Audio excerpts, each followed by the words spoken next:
السلام عليكم البنات، كي دايرين؟ لاباس عليكم؟ كنتمنى ان شاء الله تكونوا بخير وعلى خير وبصحه جيده. مرحبا بكم في قناتي وصفات الجمال، ومرحبا بكم في وصفه جديده. الا كنتوا اول مره كتشوفوا قناتي وعجبكم المحتوى اللي كنقدم، ما تنساوش تشتركوا في قناتي وتفعلوا زر الجرس باش يوصلكم الجديد ديالي. كنبغي نشكر اي وحده كتاخذ من وقتها وكتخلي لي تعليق وكتشجعني. شكرا لكم كاملين وكنرحب بكم. ان شاء الله غنشارك معكم تبريمه واعره كتبيض الجسم، كتحيد كاع الخلايا الميته، كتحيد التصبغات واثار حروق الشمس بمكونات جد بسيطه. تبريمه اكثر من رائعه، من التبريمات المعتمدين عندي فاش كنمشي الحمام.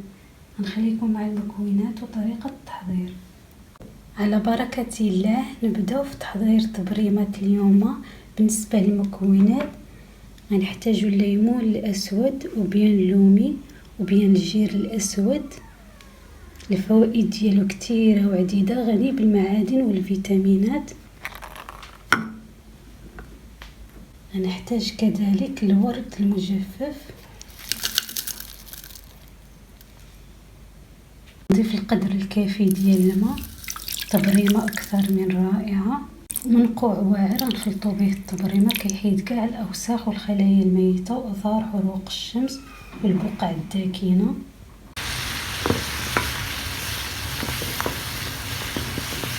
كنخليه حتى يفك الفوائد ديالو.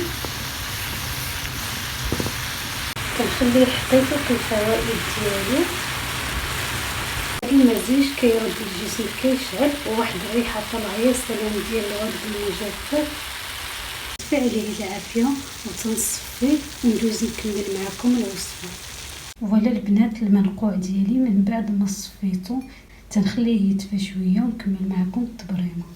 في واحد البول كندير 2 معالق كبار ديال دقيق الحمص، كيحيد الخلايا الميته، كيوحد اللون،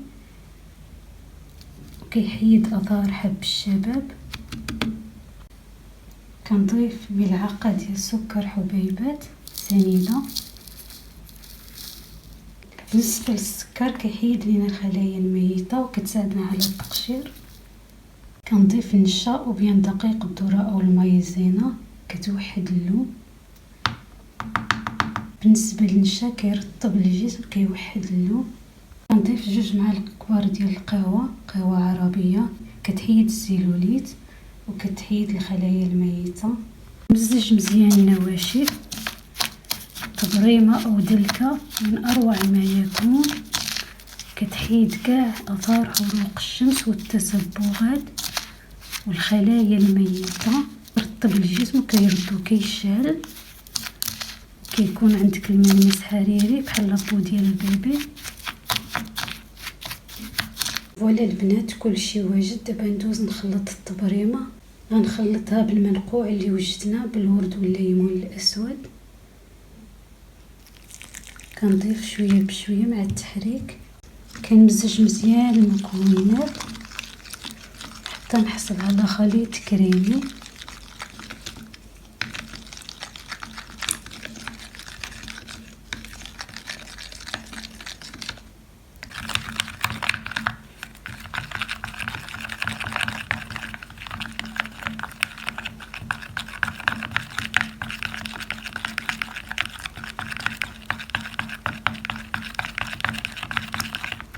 كنمزج مزيان حتى نحصل على خليط كريمي.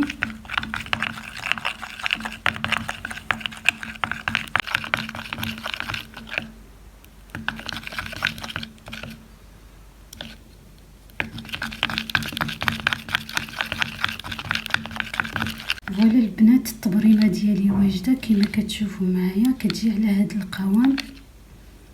غنوريكم طريقه الاستعمال.